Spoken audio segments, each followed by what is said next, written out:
Қайырлы күн, құрметті оқырман. Сіз бұған дейін бәлкім мынандай нәрсемен кездескен шығарсыз. Балада жақпас бір нәрсе жеп қояды да, көбінесе фастфудтың немесе басқа да өнімдердің фонында дамиды. Балада құсады, іші қатты ауырады, іші өтеді деген сияқты. Бірақ температура, бір ондай катаральное явление, ондай бір ешқандай қанмен іші өту деген сияқты нәрселер балада жоқ.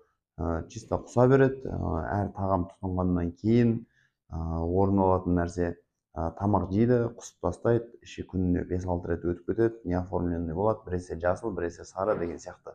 Бұл нәрсені біз жалпы функциональное нарушение пищеварения дейміз, яғни ас қорыту жүйесінің қызметінің бұзылысы. Ол неден болады? Мынау тағам құрамымен ағзаға түскен токсиннің әсерінен асқазан ішек жолындағы шырышты қабаттың зақымдалуынан, ол жердегі жаңағы фермент жеткіліксіздіктен, яғни астың дұрыс қорытылмауынан, себебі асқазан функциясын дұрыс атқара алмайды. Енді көп клиникалық көріністің біраз нәрсесін біз қазір айттық. Басты нәрселер ол бізде құсу мен баладағы іш өту және әлсіздік.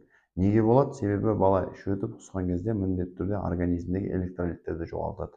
Бірінші кезекте калий төмендейді, кальций төмендейді, натрий төмендейтін болады, және магний төмендеуі мүмкін. Себебі ол іш өтіп құсқан кезде бізде сыртқа шығып отырады.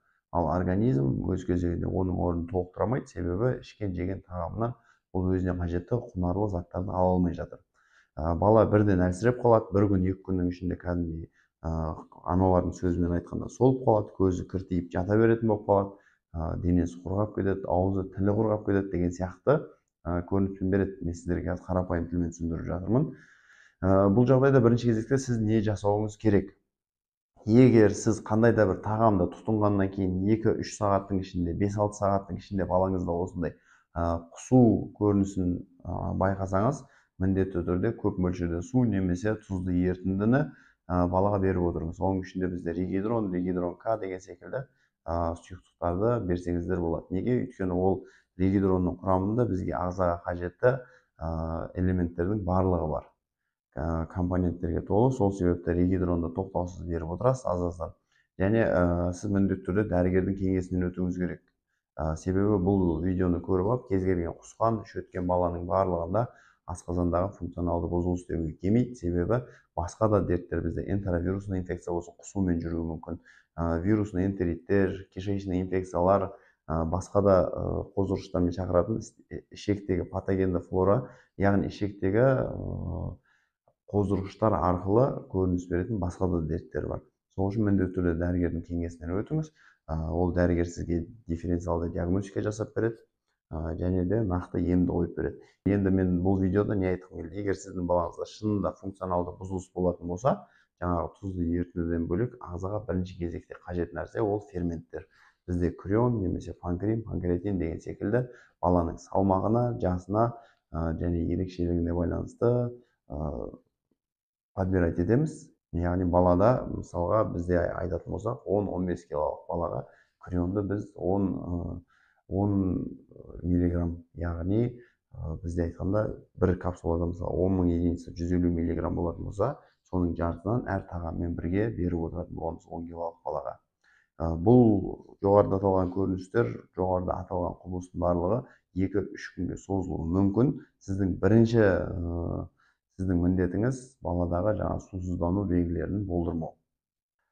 Егер жоғарыда аталған белгілер дәл осы дерт сіздің балаңызда болып жатса, біз сізге өз қызметімізді ұсына аламыз. Яғни сіз педиатрдың, инфекционисттің кеңесін аласыздар. Және мен сіздерге бір жаңалық ретінде айтайын, бізде детский процедурный кабинет қазіргі уақытта жұмыс жасап жатыр. Яғни арнайы мамандандырылған мейірбикелер, дәл осы балаларға инъекция жасап жүрген мамандар сіздің балаңызға ешбір қиындықсыз тамыр ішіне егулер жасайды. Жаңағы ағзаға қажетті дефицит болып жатқан элементтердің барлығын толықтыру арқылы тұзды ерітінді, глюкозаны тамырға салып балаңыздың жағдайын жақсарта аласыз. Және бір жақсысы, егер біздің кеңеске жүгінетін болсаңыз, дәрігер кеңесі, процедурный кабинет және де дәл осы жерде дәріхана, сіз яғни әуре болмайсыз. Толыққанды балаңызды осы жерде емін жүргізіп, толыққанды жақсы болуына жағдай жасай аласыздар. Төменде описанияда номер қалдырдық. Егер қандай да бір сұрақтарыңыз болса, немесе консультацияға жазылғыңыз келсе, сол номерге хабарлассаңыздар болады, WhatsApp-тан жазсаңыздар болады. Біз мүмкіндігінше сіздерге көмек көрсетеміз және біздің көмегімізді сіз толыққанды ала аласыздар.